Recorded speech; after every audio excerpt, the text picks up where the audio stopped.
Este caso mexeu com os princípios democráticos e de direitos humanos, uma história que mexeu com o continente africano e gerou indignação internacional. Não se trata apenas de protestos. Sim, alguns políticos não gostam destes temas e dizem que quem fala sobre eles está a criar agitação. Mas não, isto não é jogo político, é sobre vidas humanas, é sobre vozes silenciadas. Não, não é sobre Moçambique. Vamos falar sobre o Quênia. Estou a falar do documentário da BBC Blood Parliament, em português Parlamento de Sangue, e das violações dos direitos humanos no Quênia que este documentário trouxe à luz.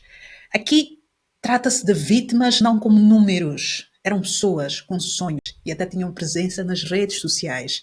Há informações precisas e recuperadas por via de metadados que mostram pessoas que perpetraram estas arbitrariedades. Bom, a tecnologia não mente. De qualquer forma, este é um documentário contestado pelo governo do Quênia, naturalmente, em meio à pressão popular e diante do impacto da repressão do Estado às vítimas das manifestações. O presidente prometeu que isto jamais iria acontecer novamente. Being a democracy and robustly so, that Kenyans must not, as has happened in the past, where Kenyans disappeared and their bodies were found in all manner of places, that will not happen under my administration. Isto é muito profundo quanto importante, mas eu vou explicar isto mais adiante. Agora, vamos entender o que é que aconteceu no Quênia.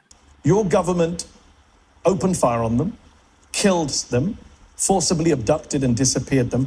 How do you justify such a violent crackdown on your own citizens in a democracy?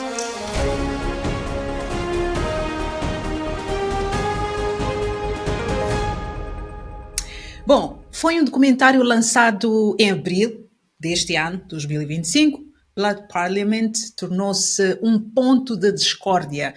Um documentário que detalha taxativamente a repressão violenta dos protestos no Quênia após a proposta de lei no Parlamento, que iria aumentar o custo de vida, levar milhares de pessoas para as ruas e, sobretudo, os jovens. A BBC captou depoimentos angustiantes, provas chocantes e um padrão assustador de violência das forças de segurança.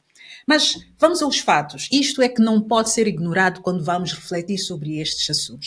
A Human Rights Watch, que é uma organização de defesa dos direitos humanos, relatou que durante os protestos as forças de segurança queniana usaram balas reais, resultando em inúmeras mortes e feridos. A Anistia Internacional, outra organização similar, confirma 60 pessoas mortas durante protestos contra este projeto de lei. Pense nisso, 60 vidas que se foram, centenas de feridos. Estes não são números, são pais, mães, filhos, filhas, pessoas que levantaram a voz e receberam este tipo de consequências. Quem eram estes alvos? Eram jovens, ativistas e criadores de conteúdos, na maioria. O jornal The Guardian documentou sequestros e torturas de pessoas críticas ao governo, especialmente aquelas que utilizavam as redes sociais como plataforma para emitir as suas opiniões. Outros mídias reportam que este detalhe terá acontecido e houve um aumento de casos em que críticos desapareceram sem deixar rastros. Afinal, que tipo de mensagem isto transmite? Se você falar, desaparece amanhã. E não foram só os jovens que estiveram em risco e sujeitos a este tipo de pressão. A oposição política também esteve na mira. O assassinato do deputado da oposição, Charles Vere, é destacado como uma realidade assustadora. Aqueles que desafiam o poder e podem se tornar alvos a qualquer momento. A Reuters revelou encobrimentos em que mortes de manifestantes são disfarçadas como incidentes não relacionados. Isto acontece, sobretudo, a nível das forças de segurança. Isto não é apenas violência, é intimidação sistemática. Trata-se de silenciar a dissidência e manter controle a qualquer custo. Os jovens estavam a pedir um futuro justo. Uma mensagem que foi recebida com diálogo? Não. Foi recebida com força bruta. E jornalistas também não escaparam. Há relatos em que profissionais da mídia que cobriam os protestos foram atacados e presos. O Conselho de Mídia do Quênia condenou estas ações e destacou-se os tais ataques como ameaças de liberdade de imprensa. Não é? E como é que o governo respondeu? Em vez de enfrentar as provas, os membros do governo, vários, foram as redes sociais e os mídias tradicionais, acusar a BBC de promover agenda estrangeira. Disseram que o filme era tendencioso e, ao invés de confrontar as graves acusações, alguns deputados do Parlamento até sugeriram o banimento da BBC. Veja isso, não é? É uma tática clássica, atacar o mensageiro ao invés de enfrentar a mensagem, né? Claro, a BBC é uma emissora pública britânica e associada ao governo do Reino Unido e diz-se que foca mais no Ocidente, mas tem reputação internacional. Há jornalismo investigativo aqui, né? Mas a BBC é tendenciosa. E a Al Jazeera é o quê? Se também falou sobre o assunto, não é? A Al Jazeera é financiada pelo Estado do Catar e é considerado como um instrumento de influência política no Golfo, não é? A Al Jazeera faz coberturas abrangentes no sul global e dá mais visibilidade a vozes menos ouvidas nos mídias ocidentais. E repare, este debate da Al Jazeera, exibido dias antes do documentário da BBC ser publicado, é conduzido por Mehdi Hassan.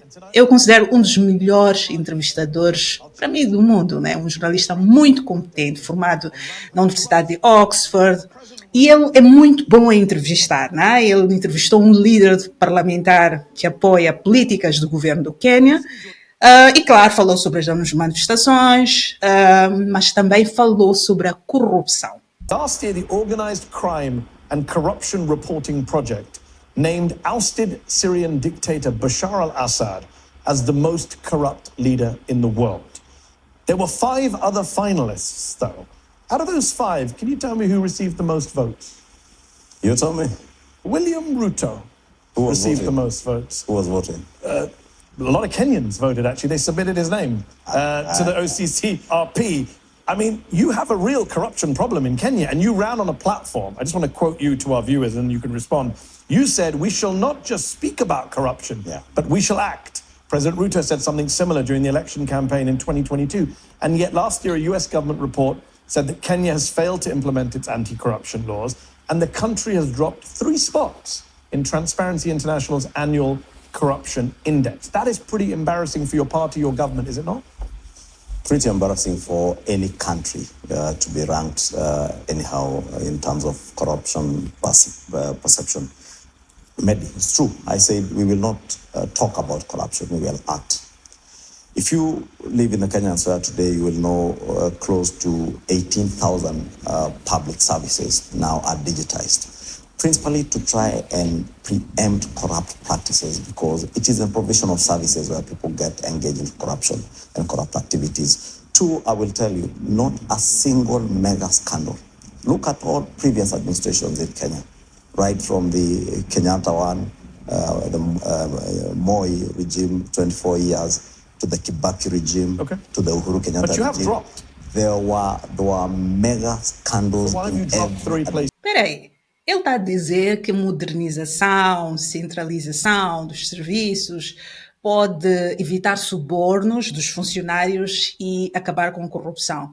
Esta é uma verdade parcial, né? E eu acho que o problema da corrupção não está necessariamente aqui. É preciso não esconder isto. A manipulação dos contratos públicos, o desvio de fundos é um problema. Eu vou explicar aqui. Contratos públicos e desvio de fundos envolvem grandes quantias de dinheiro. Nós estamos a falar de milhões e até bilhões de dólares.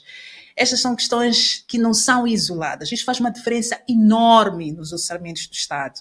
Exemplo, desviar fundos destinados à saúde, educação, significa que haverá regiões inteiras que ficarão sem assistência médica, mulheres sem maternidade, crianças sem escolas, entre outras necessidades que não serão satisfeitas. A interferência dos contratos públicos para beneficiar interesses privados também resulta em infraestruturas precárias, serviços mal feitos e casos, por exemplo, de serviços que teremos que prestar ou pagar em todos os círculos orçamentais. Isto, sem dúvida, traz pobreza, desigualdades, descontentamento público, sobretudo quando as pessoas veem as elites a beneficiarem-se destes processos fraudulentos e as pessoas cada vez mais empobrecidas. Eu digo e repito, o verdadeiro custo da corrupção está no roubo dos recursos naturais por meio de contratos inflacionados, projetos fantasmas, impunidade da elite. E se o governo pune apenas peixes pequenos, deixa os tubarões, a corrupção nunca mais será combatida, não é? Mesmo que boa vontade haja. Vamos voltar à entrevista, né? E é uma entrevista que vale a pena assistir na íntegra. Your government opened fire on them, killed them, forcibly abducted and disappeared them. How do you justify such a violent crackdown on your own citizens in a democracy? First, let me say this, Mehdi. As you said, because you never allowed me to answer the question on the promises kept. I told you the manifesto is being implemented chapter after chapter, right from housing to the cost of living that you're speaking about, because of course you cannot judge what was to be done in 5 years, in a short 2 years. Well, some of them said you would do it 30 days and you haven't. But just deal with the violence. How do you justify what happened last summer in Kenya? Now I'm coming to that. You said the cost of living. I can tell you what we've done with the cost of living, from the subsidizing of production rather than subsidizing consumption, as we promised in our campaigns. You remember the first demonstrations after the elections in 2023 were about the cost of living. Which also were greeted with violence from the state. And unfortunately, all demonstrations end up with deaths, which is a very unfortunate incident. And it is not true that people demonstrate and you open fire. It is just the nature of what happens with our demonstrations, that they turn violent, and the police have to intervene. Let me say that at this point, it's not just unfortunate. We all regret the loss of life during the 2022 demonstrations and even the demonstrations of June last year. Unfortunate that lives had to be lost, but it was not that fire was opened on young. Yeah, the way you talk, lives had to be lost. No, lives were taken.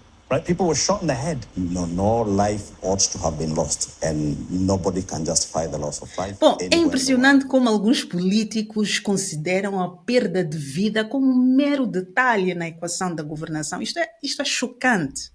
O diretor executivo da Amnistia Internacional no Quênia também esteve presente neste debate e questionou sobre os sequestros jovens, os desaparecimentos forçados. I'm going to go first to Irungu Houghton, who is the Executive Director of Amnesty International Kenya. Irungu, your organization has been documenting a lot of these abductions. You yourself, I believe, have spoken to some of the abductees and their families. Kimani suggests that this is kind of water under the bridge. There's no real evidence for now. A lot of it is politics. What's your view?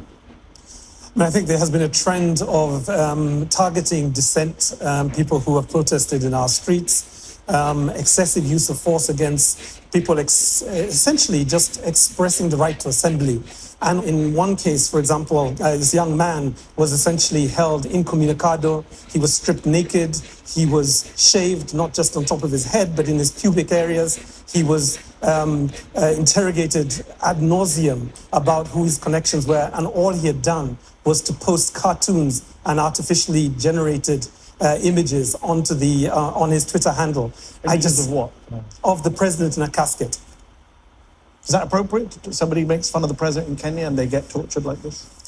When William Ruto became president, when the buck stopped at his desk, he took decisive action to end the extrajudicial killings that were happening.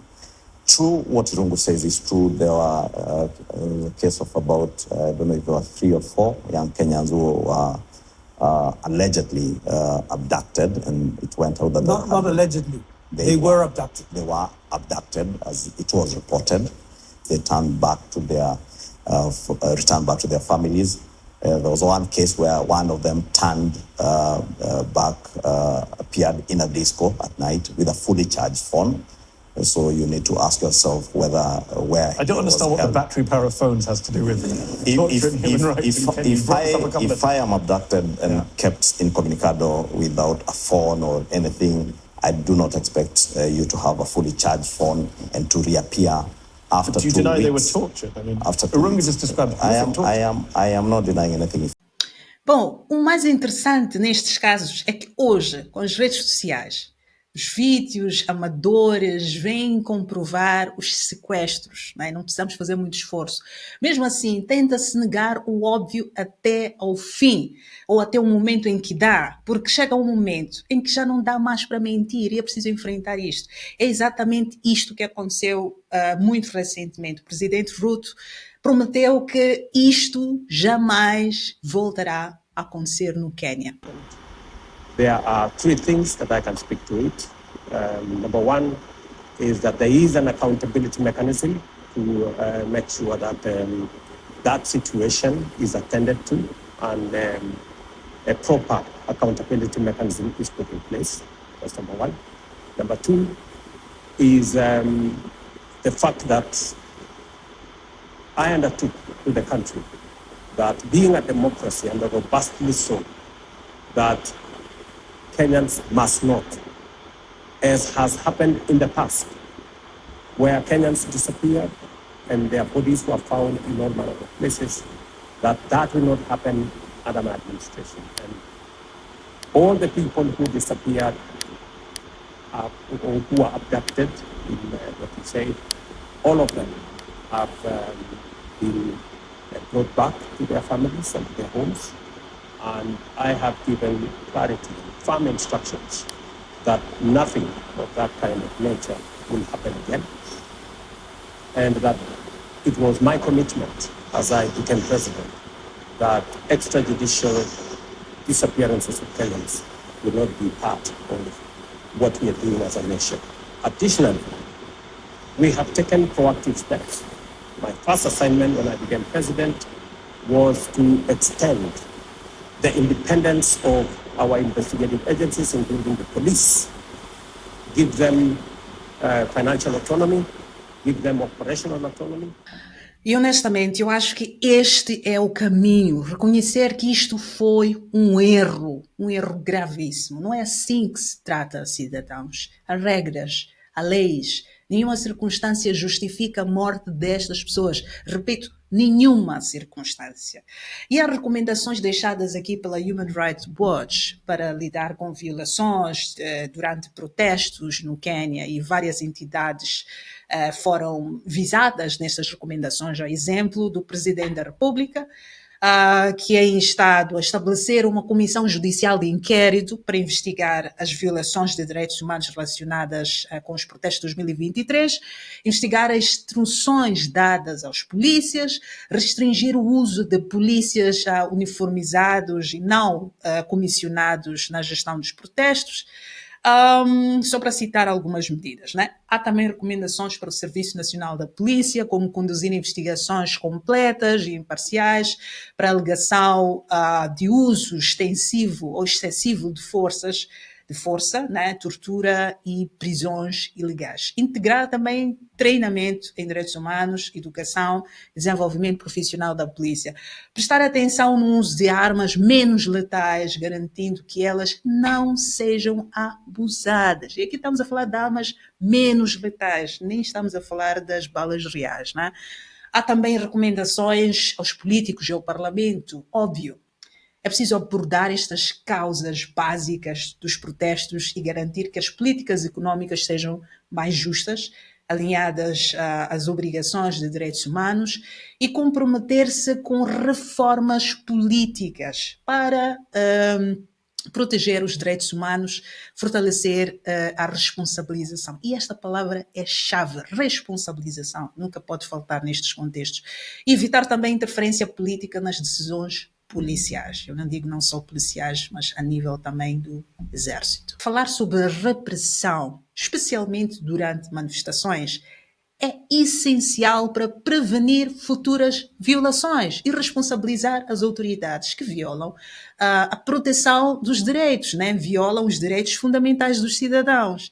E sim, a ideia final que fica é que, com a intimidação, o que se quer é que haja silêncio para evitar problemas. Mas a máxima é não. É que o silêncio permite a repetição e ninguém deseja que isto se repita.